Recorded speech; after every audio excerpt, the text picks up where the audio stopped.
আপনি নিজে থেকে ইংলিশে কথা বলতে পারবেন এই ভিডিও দেখার পর থেকে। তো এই ভিডিওতে আমরা শিখবো যে আপনার মনে যে কথাগুলো আছে সেগুলো বাংলা থেকে ইংলিশে কিভাবে পরিণত করে মুখ খুলে বলে ফেলতে হয়। তো দেখেন, এই মানুষটার মাথায় এই বাংলা কথাগুলো আছে। তো সে বলতে চাচ্ছে আমি বাইরে যেতে চাই। কি বলতে চাচ্ছে? যে সে কিছু করতে চায়। তো ইংলিশে আমি কিছু করতে চাই এই ধরনের কথা আই ওয়ান্ট টু দিয়ে বলে। এই যে আই ওয়ান্ট টু। তো আমি বাইরে যেতে চাই, কি হবে? I want to go. আমি যেতে চাই কোথায়? বাইরে। I want to go outside বলে ফেললাম।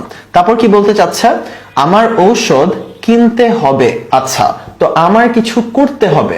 ইংলিশে এই ধরনের কথা I have to দিয়ে বলে। এই যে I have to। তো আমি বলবো I have to। কি করতে হবে? ঔষধ কিনতে হবে, কিছু কিনতে হবে। I have to buy। ঔষধের ইংলিশ কি? Medicine. I have to buy medicine বলে ফেললাম। তারপর আমি বিরিয়ানি খাবো। তো তারপরের ইংলিশ হচ্ছে then। তো আমি বিরিয়ানি খাবো, আমি ভবিষ্যতে কিছু করব। তো ইংলিশে কিছু করব এই কথাগুলো I will দিয়ে শুরু হয়। এই যে দেখেন I will আছে। তো আমি কি বলবো? Then I will কি করব? বিরিয়ানি খাবো। Then I will eat। আমি খাবো, কি খাবো? Biryani. Then I will eat biryani. আমার বাসার পাশে একটা বিরিয়ানির দোকান আছে। অলরাইট, তো ইংলিশে জেনারেল সেন্সে কিছু একটা আছে, এটা বলতে there দিয়ে শুরু করা হয়। তো দেখেন এই টেবিলের উপর একটা মাউস আছে, রাইট? তো আমি বলতে পারি there is a mouse।